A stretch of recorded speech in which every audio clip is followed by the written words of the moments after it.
और देखिए भीषण गर्मी पड़ रही है। नौतपा की शुरुआत हो गई है। कई शहर भट्टी की तरह तप रही है, लेकिन मध्य प्रदेश का एक शहर ऐसा भी है जहां नदियों की बहती कलकल धारा की गूंज लोगों को सुकून देती है।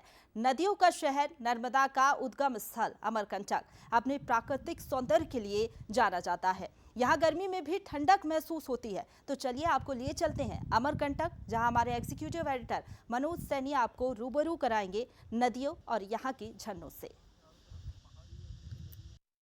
नमस्कार, मैं मनोज सैनी हूं और आज अमरकंटक में हूं।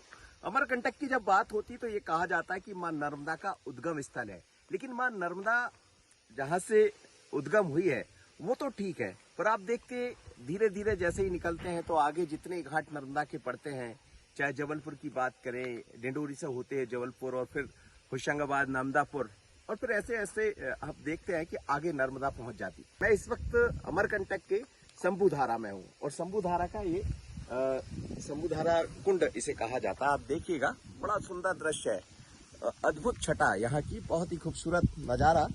हरी वादियों के बीच में, पहाड़ियों के बीच में ये ऐसे कई आपको यहाँ स्थान मिल जाएंगे जिन्हें देखकर ऐसा लगता है कि बरबसी अपनी ओर आकर्षित करते हैं। और ये देखिए, यहाँ से धीरे धीरे करके छोटी नदियां हैं, छोटा एक स्थान है, यहाँ से ये पानी आगे की तरफ जाता है। इसको अभी रोका गया, लेकिन ये पानी सतत चलता रहता है। ये कौन सी नदी है?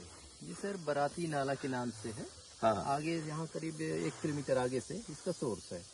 और यहाँ चारों तरफ पहाड़ी है, जैसे नदियाँ निकलने के लिए जितने भी नाले बने हुए हैं, ये छोटी छोटी नालाएं जाके यहाँ से नर्मदा नदी, नाले यानी जल स्रोत का जल स्रोत है।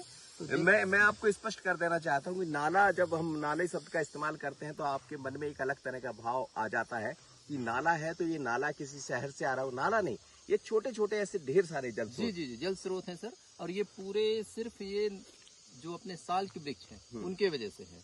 उनमें बहुत सारा पानी का भंडार होता है, बारिश की पानियों को रोक के रखते हैं इसके जड़। और ये जब बारिश जैसे कम हो जाती है तो इन्हीं से पानी धीरे धीरे रिसता रहता है 12 महीना, और वो पानी है फिर रिसाव बन के और ऐसे छोटे छोटे नाले बन के नदी का बड़ा रूप, तो नदी का बड़ा रूप ले लेते हैं। मां नर्मदा का बड़ा रूप यहीं से देखने को मिलता है। और तो देखिए, प्रकृति ने कितना कुछ हम सबको दिया है, बशर्त है कि हम इसको संजोएं, हम इस धरोहर को बचाकर रखें। और ये जो सुंदर बराती जिसे कहा जाएगा जल स्रोत, इसके बाद शंभुधारा आगे की तरफ आती है। तो ऐसी बहुत सारी धाराएं मिलकर मां नर्मदा का एक बड़ा रूप आपको देखने को मिलता है, जिसे हम कहते हैं जीवनदायिनी। तो मैं अमरकंटक के बराती जल स्रोत पर था, लेकिन ऐसी बहुत सारे नजारे यहाँ देखने को मिलते रहते हैं। मनोज सैनी, बंसल न्यूज, अमरकंटक।